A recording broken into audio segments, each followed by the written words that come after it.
Halo teman-teman, jumpa lagi dengan saya Lisa Prayogo. Saat ini saya sedang berada di Kota Gede. Di mana itu Kota Gede? Saya sudah dengan Mas Nasir. Mas Nasir, monggo bisa dijelaskan di manakah Kota Gede itu? Oh, gitu ya. Oke, jadi banyak orang menyebut Kota Gede, tapi kalau pada literasi orang-orang Belanda, ada De Graaf dan sebagainya, itu menyebutnya Kota Gede. Nah, saya juga coba tanyakan kenapa Kutho tiba-tiba berubah jadi kota, kan gitu ya. Nah, itu ternyata Kutho itu artinya benteng. Jadi pada masa lalu Kota Gede ini adalah alas mentau, kan itu. Jadi hadiah dari Sultan Hadiwijaya kepada Ki Ageng Pemanahan masih berbentuk hutan. Mentau itu nama pohon. Ya, jadi dulu hutan tiba-tiba dibangun sebuah keraton, tentunya ada benteng yang besar. Nah, maka disebut Kutho. Jadi Kutho itu benteng, kan itu. Tapi saya nggak tahu dalam perjalanan tiba-tiba benteng menjadi diartikan kota gede gitu ya. Ya, it's okay lah itu. Jadi Kota Gede ini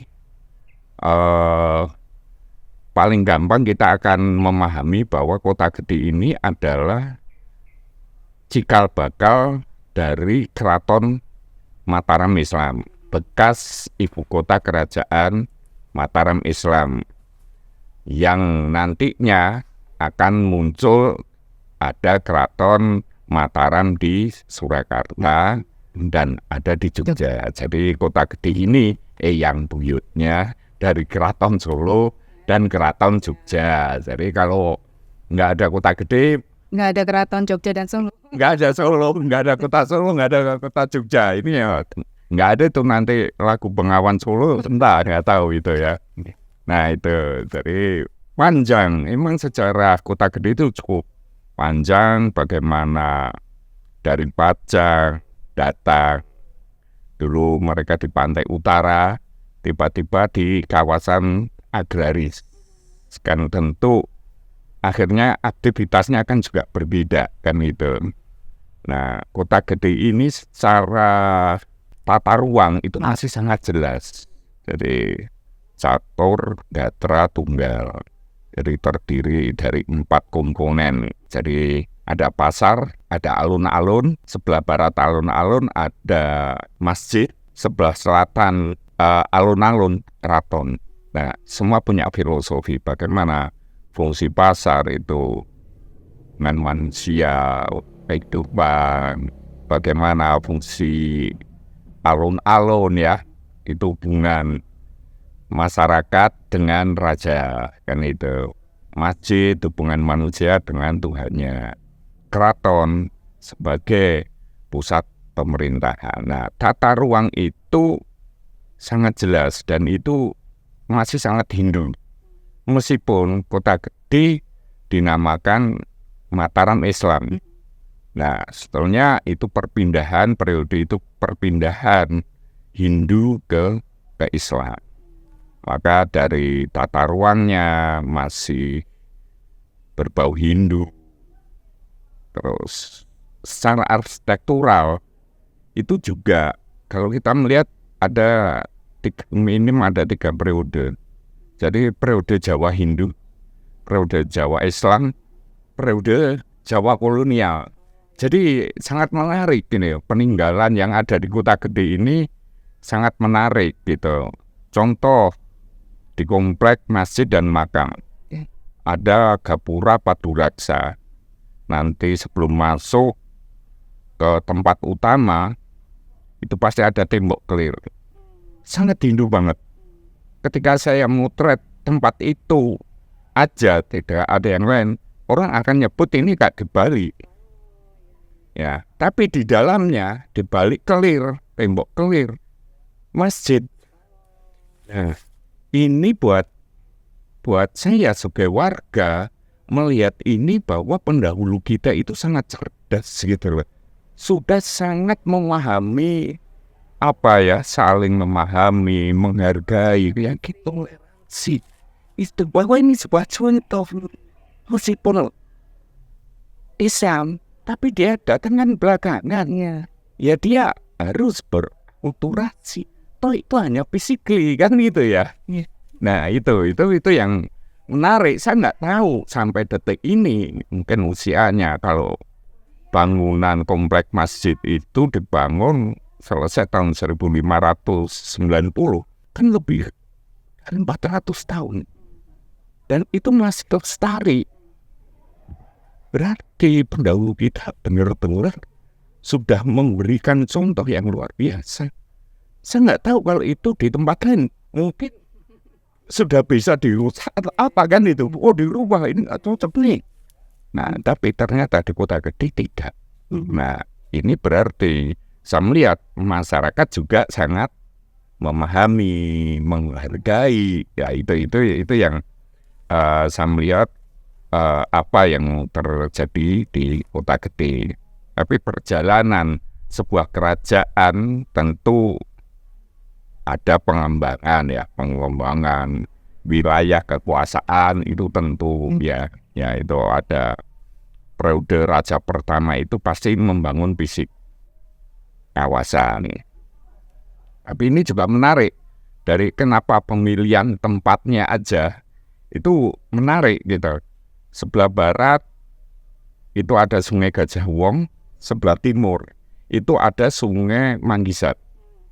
Kalau kita tarik garis ke barat itu jaraknya juga 1 kilo dari Sungai Gajah Wong ke timur 1 kilo.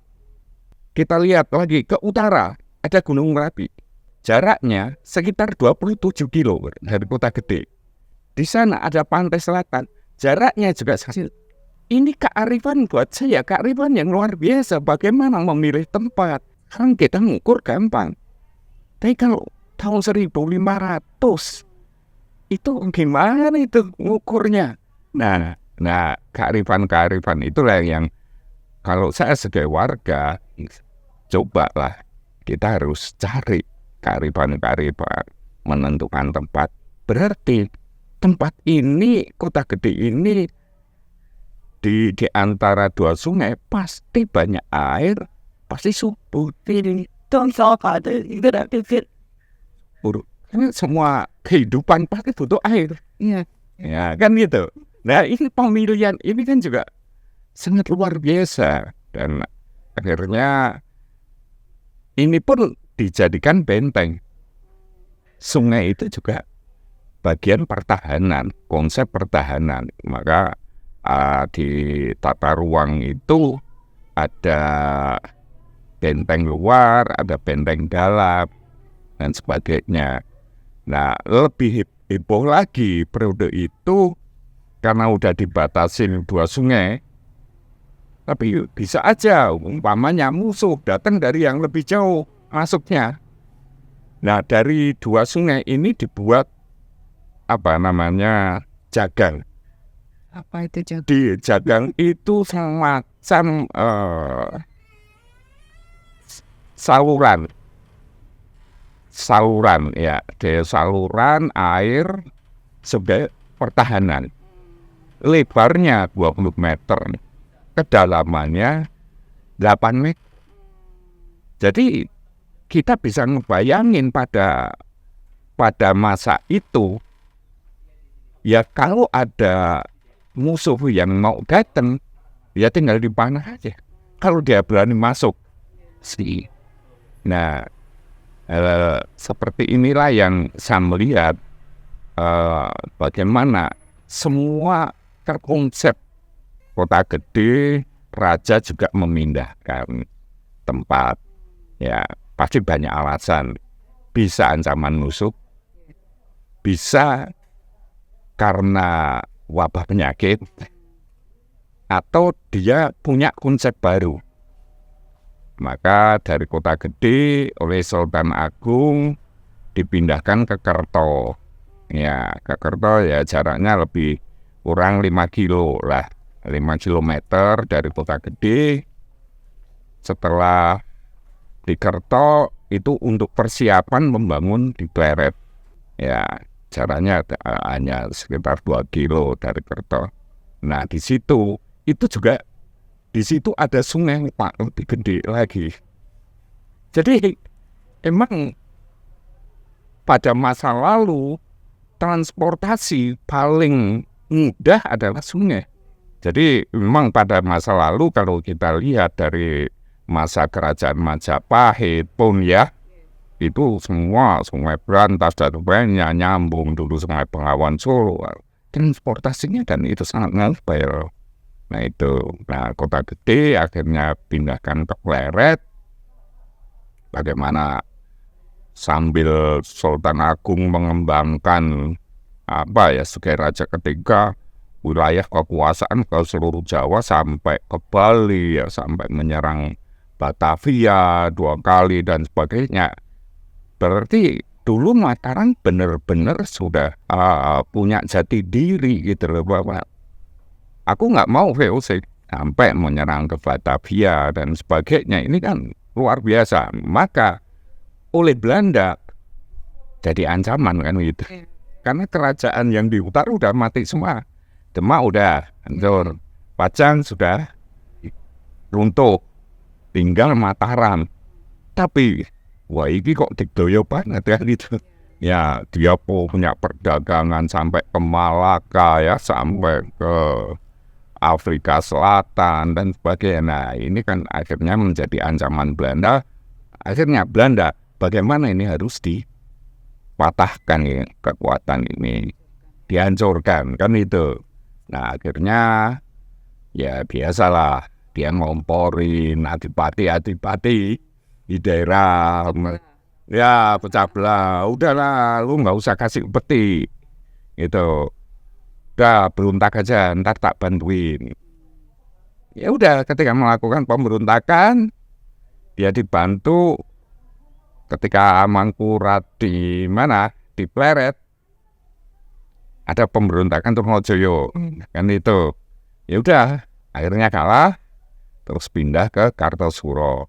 Tapi akhirnya wilayah kekuasaan Mataram kan hilang, banyak yang hilang ya dibohongin lah kan itu loh. Nah seperti itu akhirnya Kartosuro pecah lagi, diadu lagi, muncul GGR Pecinan. Akhirnya pindah lagi ke Surakarta yang sekarang. Itu juga masih kuat nih, dia bandel banget nih. Ya akhirnya pecah lagi, akhirnya muncul perjanjian Giyanti ya 1255 ya Palilah Nagari. Akhirnya muncul Prato Jogja. Tapi dalam perjalanan sampai sekarang kita berpikir kenapa orang banyak nyebut kota gede. Kenapa di kota gede terkenal juga dengan kota Perak dan sebagainya. Nah ini juga mana sih kok kota gede kok malah undang kota Perak. Emang ada tambangnya kan itu? Ya emang tidak ada tambangnya. Pengrajinnya. Ya, ada pengrajinnya. Berarti ini ada historis.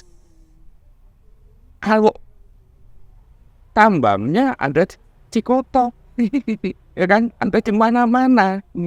Tapi Cikoto bukan tempat kerajinan perak. Ya karena di kota gede ada kerajaan.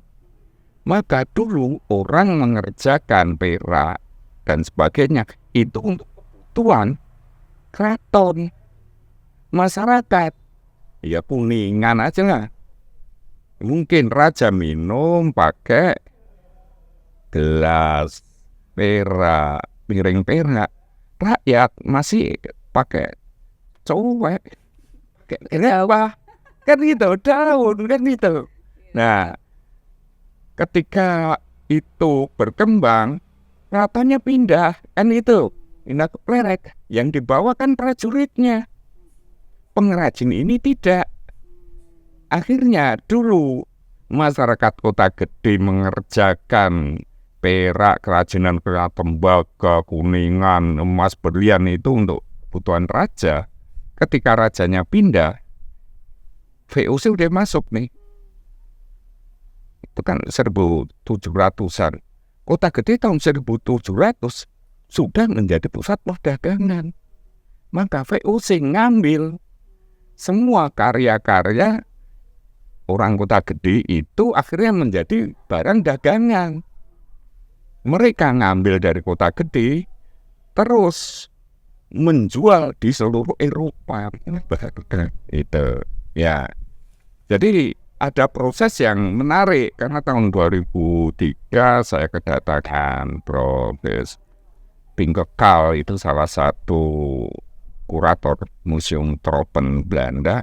Mereka bawa data karena sampai saat ini di Museum Tropen di Belanda itu ada 500 pieces kerajinan perak yang tersimpan sangat baik.